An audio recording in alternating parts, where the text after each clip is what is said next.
Hi everybody, here we go with the fourth flipped class in this course. I guess if you include the introductory video, it is the fifth. Either way, I hope you are enjoying the videos and, most importantly, finding them useful for your study.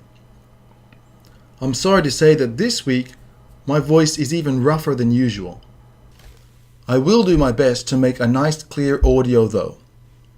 Today, we're going to move into Unit 4, Chapter 2, looking at some hints about how to save money while concentrating on the skills of conducting an interview. So sit back, relax, and enjoy the ride.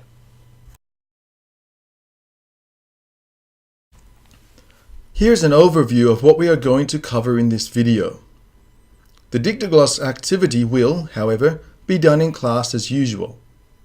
Next, I'm going to make a short suggestion of a, interesting video of an interview in English with ex-Japan's Yoshiki Hayashi.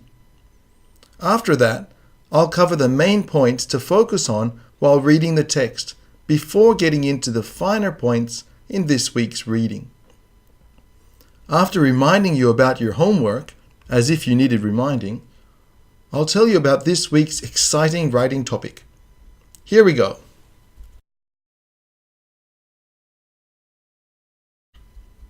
As I said, this week's video is of an interview in English with Yoshiki Hayashi of ex-Japan. Start by going to YouTube, of course, and search Yoshiki Hayashi ABC World News. As always, there will be many options to choose from, but ignore the 1 or 2 ads you'll see and choose the 2-minute 30-second video that has a thumbnail something like this. Enjoy!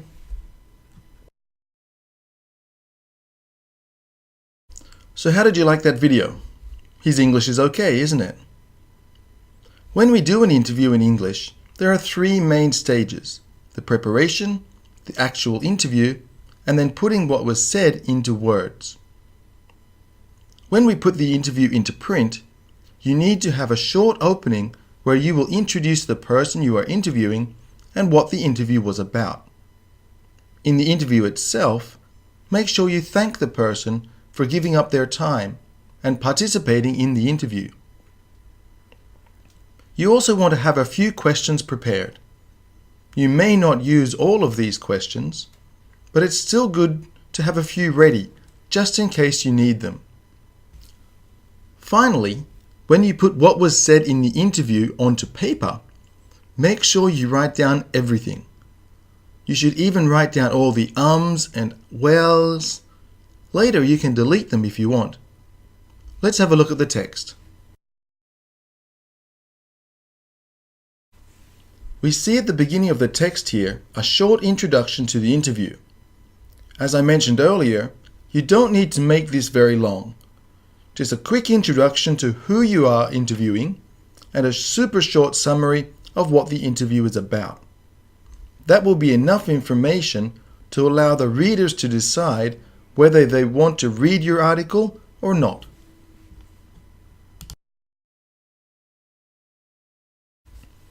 Now we get into the interview itself. First, we need to thank the interviewee, that is, the person being interviewed.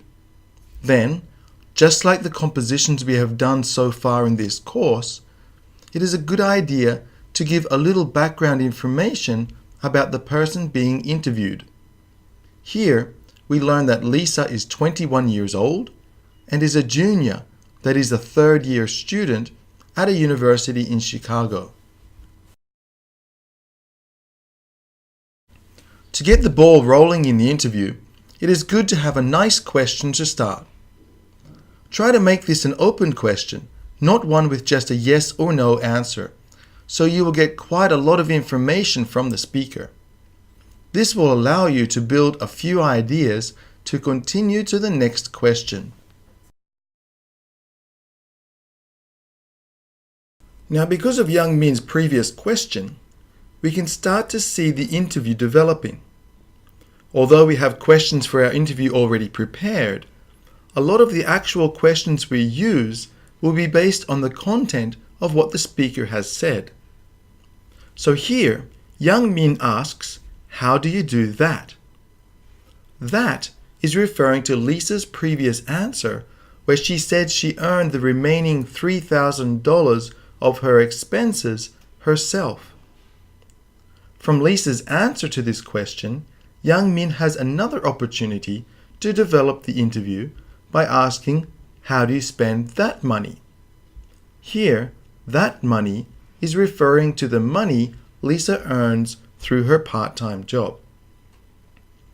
This pattern of asking questions about the speaker's previous answer is a great skill to remember, not only for interviews, but communicating in English as well. Let's move on.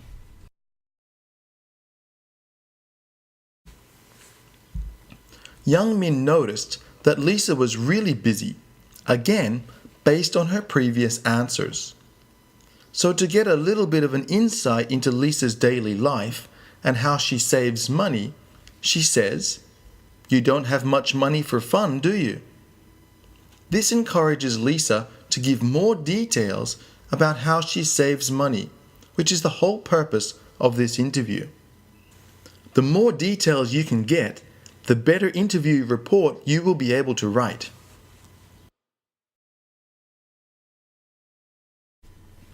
Now, because Young Min wants more information and details, she encourages Lisa to speak more just by using "how else." If you ever need more information or details from someone, else is a great word to remember. As a result, Lisa has shared a lot of information about living on a budget, and Young Min has herself a great interview. However, she hasn't thrown in a conclusion. There is always space for a conclusion.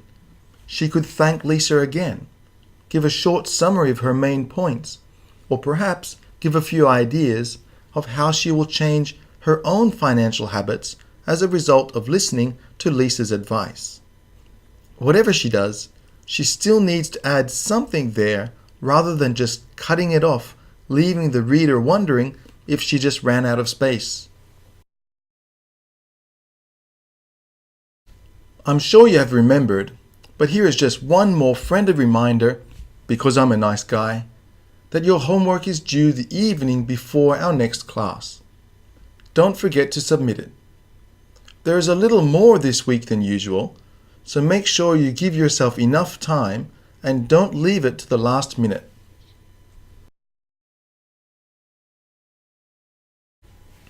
In the last composition task, I asked you to write a diary about 3 activities you, a university student, did during the week.